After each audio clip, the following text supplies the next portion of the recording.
إن الحمد لله نحمده ونستعينه ونستغفره ونؤمن به ونتوكل عليه ونعوذ بالله من شرور أنفسنا ومن سيئات أعمالنا.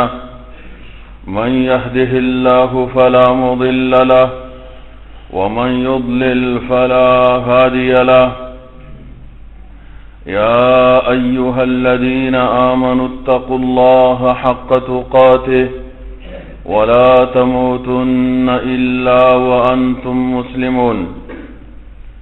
يا أيها الناس اتقوا ربكم الذي خلقكم من نفس واحدة وخلق منها زوجها وبث منهما رجالا كثيرا ونساء. واتقوا الله الذي تساءلون به والأرحام إن الله كان عليكم رقيبا. يا أيها الذين آمنوا اتقوا الله وقولوا قولا سديدا يصلح لكم أعمالكم ويغفر لكم ذنوبكم ومن يطع الله ورسوله فقد فاز فوزا عظيما. وقضى ربك ألا تعبدوا إلا إياه وبالوالدين إحسانا إما يبلغن عندك الكبر أحدهما أو كلاهما فلا تقل لهما أف ولا تنهرهما وقل لهما قولا كريما. أما بعد فإن خير الحديث كتاب الله وخير الهدي هدي محمد صلى الله عليه وسلم وشر الأمور محدثاتها وكل محدثة بدعة وكل بدعة ضلالة وكل ضلالة في النار. إن الله وملائكته يصلون على النبي يا أيها الذين آمنوا صلوا عليه وسلموا تسليما. اللهم صل على محمد وعلى آل محمد كما صليت على إبراهيم وعلى آل إبراهيم إنك حميد مجيد. اللهم بارك على محمد وعلى آل محمد كما باركت على إبراهيم وعلى آل إبراهيم إنك حميد مجيد. زمان معزز ورنو اللہ جل جلالہ فخفل معزز کتاب کے فرمائی وَقَضَى رَبُّكَ أَلَّا تَعْبُدُوا إِلَّا إِيَّاهُ وَبِالْوَالِدَيْنِ إِحْسَانًا. اللہ فیصلہ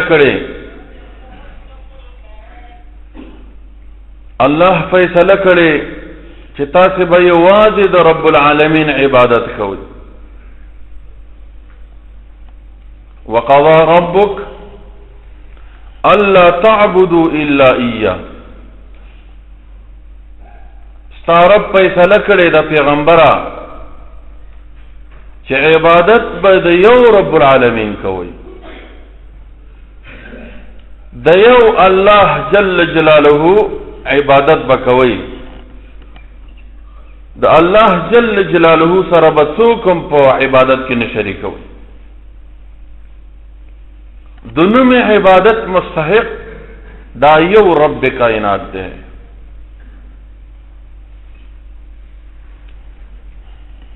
وبالوالدین احسانا، او بل فیصله دا کړی دا چې د مور او پلار سره به نیکی کوئ، مور پلار سره به احسان کوي. تاسو مومن مسلمان رب کائنات دا تربیت ور کوي چې ته به د مور او پلار سره احسان کې نیکی به ور سره کې. د مور او پلار سره نیکی کول د مور او پلار حق ادا کول یا د مور او پلار حق په یو بچی باندې دا دون یو مهم دی چې الله جل جلاله د خپل عبادت نه وروسته متصل په دې مسله پسې ذکر کو. اولنۍ فیصله دا ده چې د یو رب عبادت بکوي، د بل چا عبادت بنه کوي. د الله جل جلاله عبادت پسې وروسته تکوي، مور او پلار سره به احسان کوي، مور او پلار سره به نیکی کوي. تاسو انسان ته د خپل مور او پلار حقوق ادا کولو طریقه وتخی. چې ګره مور او پلار دنه خفه نشي، مور او پلار دنه ناراضه نشي. د مور او پلار حق دا د رب العالمین حق پسې متصل دی، دویمه درجه کې دی.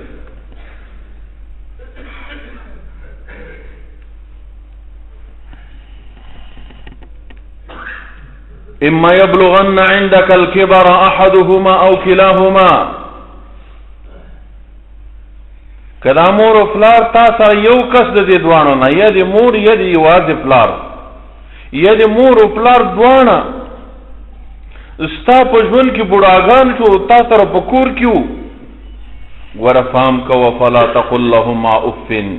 د اف کلمه یو معمولي کلمه ده، داسې کلمه چې د مور او پلار زړه ته درد پې رسېږي، دا به نه وي هغه ته. داسې لهجه به نه استعمالوي مور او پلار ته چې هغې ته نقصان رسېږي، هغې ته زړه باندې درد رسېږي، خفه کېږي، ستومانه کېږي ور باندې، دا کلمه به نه استعمالوي. هغه اوسیلی معمولي زبېرګی چې تا ته یو مصیبتي آفتي بیماري، د دې بیمارۍ د وجې نه، د دې مصیبت او د آفت د وجې نه ته یو زبېرګی کې یو اوسیلی وباسي، ستا په اوسیلي باندې مور او پلار خفه کېږي، دا به هم نه کوي د پلار مخکې، د مور مخکې. ولا تنهرهما، نه به یې رټې، مور او پلار سره به بدسلوکي نه کوي، بد اخلاقي به نه کوي. وقل لهما قولا کریما، ویوه مور او پلار ته نیکه وینا، ښه لهجه، ښه الفاظ، په ښه اخلاقو باندې مور او پلار سره مخاطب شي.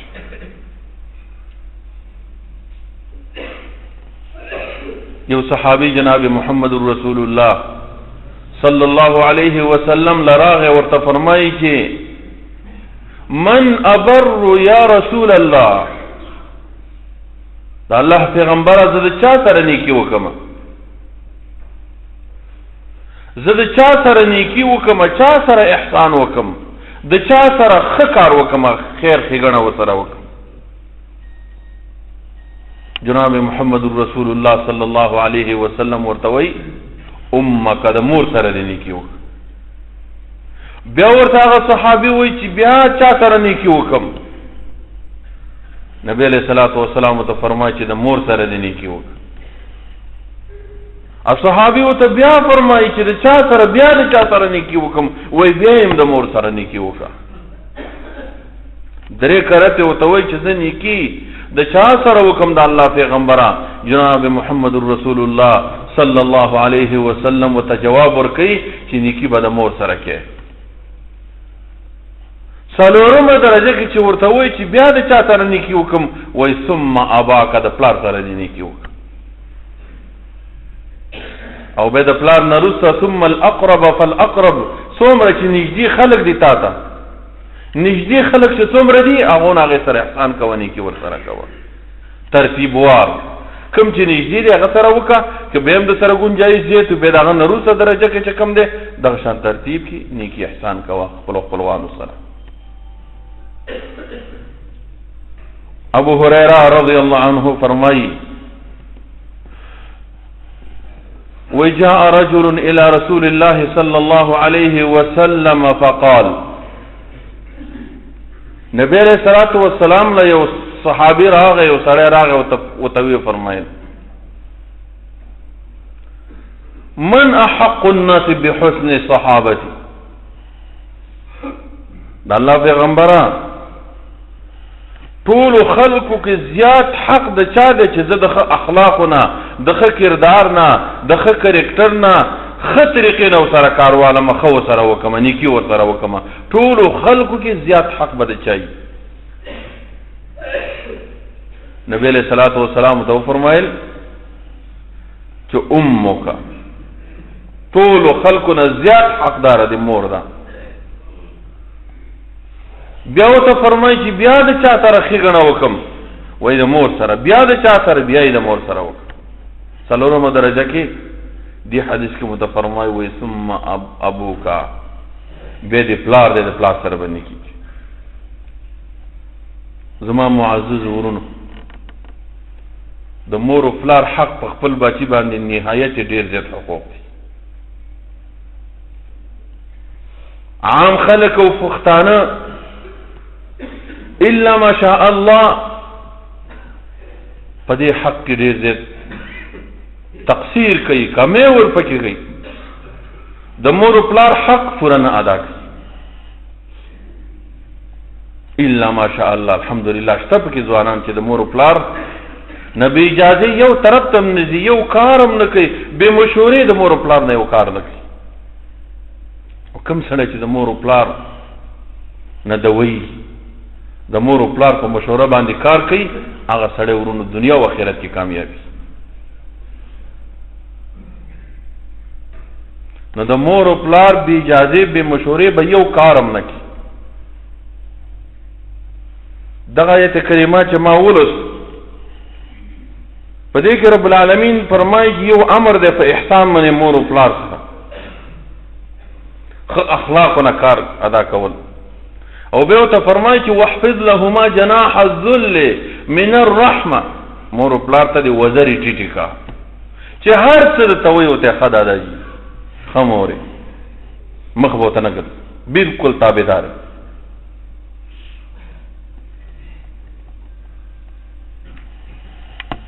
حدیث کی راضی رضا الرب فی رضا الوالد د رب رضامندی دا د والد او د پلار رضامندی الله بدنا ال راضی کیږي چې د تانه مور او پلار راضی وسخط الرب فی سخط الوالد او د الله جل جلاله ناراضامندی دا غصه خفقان د تانه دا د مور او پلار خفقان کړي چې کله د مور او پلار خفو الله بدن خفي او چې کله د مور او پلار خوشاله او الله بدن خوشاله مور او پلار نه بی اجازه یو کار به هم نکي حدیث کې راځي و یو سره دی خپل مور او پلار ته کنځل نه کوي من الكبائر شتم الرجل والديه د ګناي کبیرونه یو خبردار چې یو سړی خپل مور او پلار ته کنځلې کوي قالوا يا رسول الله او د الله حق پیغمبره آیا داسې سړی په دنیا کې شته وهل يشتم الرجل والديه قال نعم آیا داسې سړی داسې کمبخته داسې رسا او ذلیل بې ایمانه انسان په دنیا کې موجود وي چې هغه د مور او پلار ته خپل کنځلې کوي نبی علیہ الصلوۃ والسلام ته فرمایي چې او اشته د یو سړي مور او پلار ته کنځلې کول دا د سیدی لکه چې خپل مور او پلار ته کنځلې کوي نبی علیہ السلام ته فرمایي چې یسب ابا الرجل فیسب اباه ويسب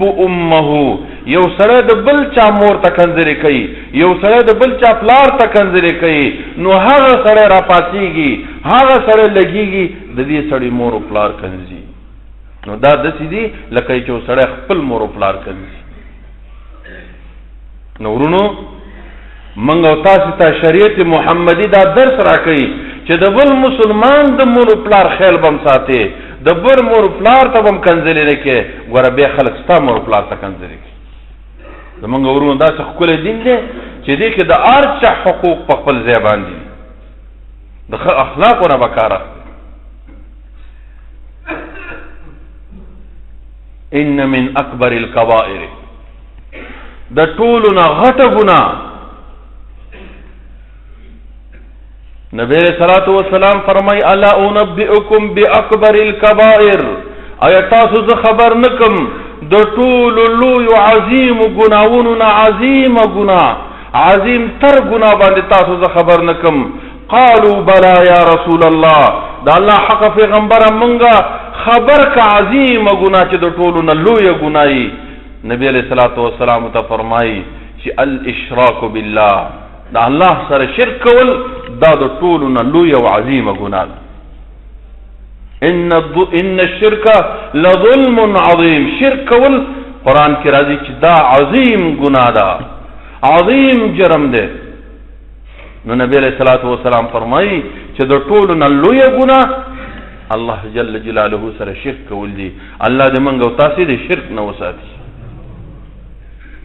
ورونو مشرک سړی ته معافي نشته دنیا او آخرت کې. مشرک سړی چې دی هغه ته رب العالمین معافي نه کوي. دا هغه ګناهګار دی چې دنیا او آخرت کې هغه ته معافي نه کېږي تر څو چې یو سړی په صدق توبه ونه باسي او یو سړی عقیده د توحید او ګناهونه ترې نه وشي. دنیا کې توفیق ورته ور نه کړی شي چې هغه توبه وباسي او لاړ وفات شي، هغه د الله جل جلاله د مشیت لاندې دی. که د الله خوښه شي معاف کوي، خو شرک نه معاف کوي، نور ګناهونه رب العالمین معاف کوي. بیا ورته فرمایي وعقوق الوالدین، دویمه درجه کې عظیمه ګناه د مور و پلار حق کول دي چې وسړی د مور و پلار نه ازاري. مور و پلار نه ازاري نبی علیہ السلام وایي دا هغه لوی عظیمه ګناه ده. الله دې موږ او تاسو د دې نه وساتي. که کوم یو سړی ورونو مور و پلار حق کړی هغه دې توبه وباسي او لاړ دې شي د مور و پلار په ښې او لاس دې ښکل کړي، توبه دې ورته وباسي چې مورې پلاره ما معاف کړه، څه چې رانه شوي دي تېرې چپې تېرې آینده به رایادوم. انشاءالله مور پلار به ترې نه خوشحاله. یو هغه مور پلار دي چې سړي ته په نارواو حکم کوي، په نارواو امر ورته کوي، ورته وایي غلا وکړه، حرام راوړه، دوکه کوه، چرسو پوډر استعمالوه، پوډرو تجارت کوه، حرامو تجارت کوه، قتل کوه، زنا کوه. دا کار به د مور پلار نه مني، دې کې به د یو رب العالمین مني. لا طاعة لمخلوق فی معصیة الخالق، د مخلوق تابعداري به د الله په معصیت کې نه کوي. چې مور او پلار ته امر کوي چې یاره ته غلط کار وکړه نو ته به کې نه هغه نه کوي. د مور او پلار خبره په نیکو کارونو کې به مني. که مور او پلار درته وایي په نارواو دې سر شه، ناروا وکړه، بیا به یې نه منې وله. سعد بن ابي وقاص رضی الله عنه مشهوره واقعه ده او کېدای شي تاسو ته یاده وي ورونو. سعد بن ابي وقاص رضی الله عنه چې کله مسلمان شو مور قسم وخوړ چې زه به در هغه وخت پورې نه اوبه څکم، نه به خوراک کومه، نه به څه شی خورم، نه به څکم تر څو چې سعد بېرته مرتد شوی نه وي او هغه دین یې پرېښی نه وي. یو ورځ تېره شوه خوراک څښاک نه کړه، دوه ورځې تېرې شو نه کوي، په درېیمه ورځ باندې بېهوشه شو او راوپرځېده وغورځېدله. بېهوشه پرته ده، یو زوی وله راغی او څه ناڅه اوبه څښی وله ورکړه، په هوش شوله او شروع شوله حضرت سعد رضی الله عنه ته خیرې او کنځلې کړي. چا حضرت سعد رضی الله عنه ته وویله چې مور دې خوراک څښاک نه کوي، قسم یې خوړلی دی چې نه به خوراک کومه، نه به اوبه څښم، هېڅ به هم نه کوم تر څو چې سعد صاحب بېرته مرتد شوی نه وي. ورون حضرت سعد رضی الله عنه جواب تاسو ته معلوم دی چې هغه مور ته څه جواب ورکړ. صحابه کرامو کې واقعي مینه موجوده وه ورونو د الله او د رسول، صحابو کې واقعي ایمان موجود، حقیقي ایمان والا څوک صحابه کرام او به سعد بن ابي وقاص رضی الله تعالی عنه هغه کې څومره ایمان موجود، هغه کې څومره د الله او د رسول محبت موجود. صحابه واقعي د الله او د رسول محبین ورونو. موږ او تاسو دعوه کوو، ولیکن زمونږ او تاسو دعوه موږ دروغجنې پکې رښتینی صادقین د الله او رسول سره نه. سعد ابن ابي وقاص رضی الله عنه خپل مور ته فرمایي وای مورې کستا سل ساګانی یو ساده پر نه پسې خېږي، یوه صادقېږي بیا دې بله ساه وخېږي بیا دې بله ساه وخېږي 100 ساګانې به دې ټولې وخېږي خو سعد ابن ابي وقاص رضی الله عنه به چیرې اسلام پرې نه دي. الله اکبر. دا د ایمان. نن دې ما او تا ته مور و پلار یو خبره وکړي د الله او رسول په خلاف یا څه کوم ورته هغه چې پوره مؤمنانو کامل مؤمنانو وشم دا وه چې هغه کې واقعي ایمان موجود و د الله او د رسول تابعدارو د الله او د رسول محبینو څه چې الله او رسول ویل هغې واقعي په ځان عملي کول. نو ورته وایي چې 100 ساګانې به دې وخېږي خو لیکن سعد صاحب به چیرې هغه دین چې هغه کې د دنیا او د آخرت کامیابي ده هغه دین چې په هغې کې رڼا د دنیا او د آخرت هغه دین چې په هغې کې د ظالمانو مخه نیول دي هغه دین چې په هغې کې حقیقي رب پیژندل دي هغه دین چې په هغې کې حقیقي عبادت پیژندل دي هغه دین ما پیژندلی دا کله نه پرېږدم دا نه کي. ووصینا الانسان بوالديه حسنا مور و پلار سره به څه کې نیکي به ورسره کې. الله وی موږ ته امر کړی دی وصیت مو ته کړی چې نیک کار به ورسره کې. وإن جاهداك على أن تشرك بي ما ليس لك به حق فلا تطعهما. وإن جاهداك على أن تشرك بي ما ليس لك به علم فلا تطعهما. کتا په دې باندې مجبورۍ چې ته د الله او رسول نافرماني وکړه بیا به ولا خبره نه منې. نن مور و پلار خبره به داسې خبره نه مني چې د الله او رسول خلاف دي. مور و پلار خبره به د شریعت په چوکاټ داخل کې مني. ما تاسو یو حدیث بیان کړی روژه کې نبی علیہ الصلوۃ والسلام فرمایي رغم انف رجل ذکرت عنده فلم يصلي علي دوړجنه دي شي تباہ و برباد دي شي سپینګمو فوزه د هغه انسان چې جناب محمد رسول الله صلی الله علیه وسلم نوم یاد شي وغه په باندې درود شریف ونوي درود شریف وایو. تباہ و برباد دي شي هغه انسان چې د روزي مبارکه میاش تیر شي دا میاش بیرته وځي او دته الله معافي ونکړي. تباہ و برباد دي شي هغه انسان چې د په کور کې مور او پلار موجود دي سپینګيري بوډاګاني فلم يدخلاه الجنه دا مور او پلار د وجه نه دا سړی جنت ته لاړ نشي. مور او پلار جنت ته بونی د مور او پلار خدمت ونکي ناراضه نه لاړ شي او د جنت نشي. الله دې دا انسان تباہ او برباد. نورون دا ډېره مهمه مسله ده ورو کم حق چې مور او پلار ته شریعت ورکړی دی ورونو دا په نورو دینونو کې نشته. د مور و پلار دعا اخستل د مور و پلار دعا ورونو دا مستجابه ده د بچی په حق کې. کله چې مور و پلار بچی ته دعا کوي الله یې قبلوي. هغه دعاګانې چې الله یې نه رد کوي یو دعا د پلار د زوی په حق کې ده. نبی علیہ السلام فرمایي 3 دعاګانې دي چې هغه الله قبلوي. یو د هغې نه دعوت الوالد د پلار دعا بچی ته دا الله قبلوي. ودعوت المسافر بل د مسافر سړي دعا چې ته څوک مسافري او دعا د الله دغه دعا الله قبلوي. موږ تاسو ورونو ټول مسافري کوشش کوئ چې دعاګانې کوئ الله ته عاجزي او درخواست کوئ الله یې نه رد کوي. ودعوت المظلوم بل هغه انسان چې هغه سره څوک ظلم او زیاتی کوي د مظلوم سړي دعا دا هم نه رد کېږي الله یې قبلوي. نو ورونو د پلار دعا د بچي په حق کې قبلېږي. کوشش دا کوي ډیر پلرونه به دې کې ناست بچی به بچونه به خفای ناراضه خو پام کوي بد دعایي ورته ونه کوي. دعا ورته کوي چې الله زما دا بچی دینداره کې نیک عمله کې اصلاح د اصلاح د دعا کوشش وکوي خو بچی ته به خیرې نه کوي. هغه د هغه کم بختي ده ته که په ژوند باندې ښه ورسره کښې نو بچي ته دعا وکړه چې الله ته اصلاح کړي. نبی علیہ الصلوۃ والسلام نه یو سړی راغی فرمایي چې د الله پیغمبر ای العمل احب الی الله کوم عمل الله ته زیات محبوب دی؟ نبی علیہ الصلوۃ والسلام ته فرمایي چې الصلاة علی وقتها منز په خپل ټیم کې کول. یو بل روایت کې راځي چې الصلاة علی اول وقتها، اول وخت مونږ کول الله ته محبوب دي.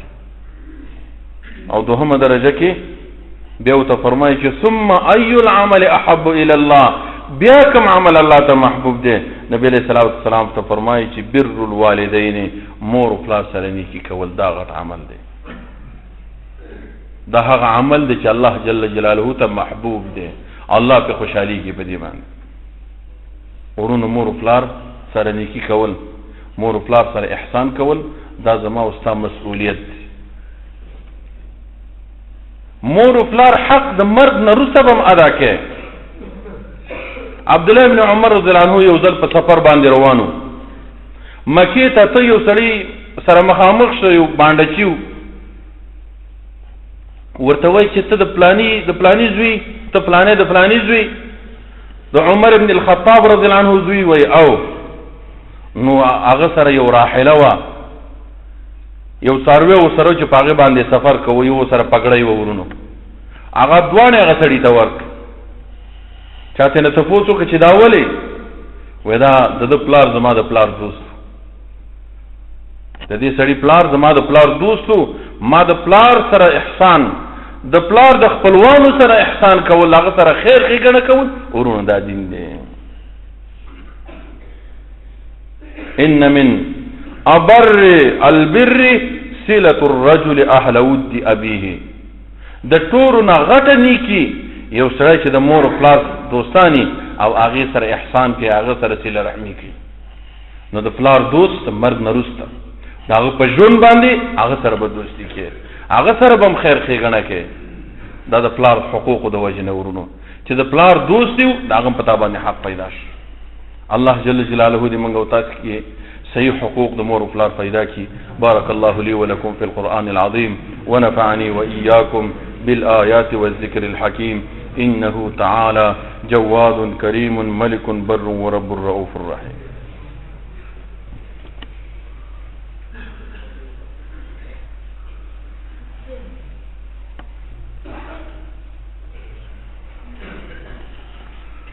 الحمد لله رب العالمين، والصلاة والسلام على أشرف الأنبياء والمرسلين وعلى آله الطيبين الطاهرين ومن تبعهم بإحسان إلى يوم الدين.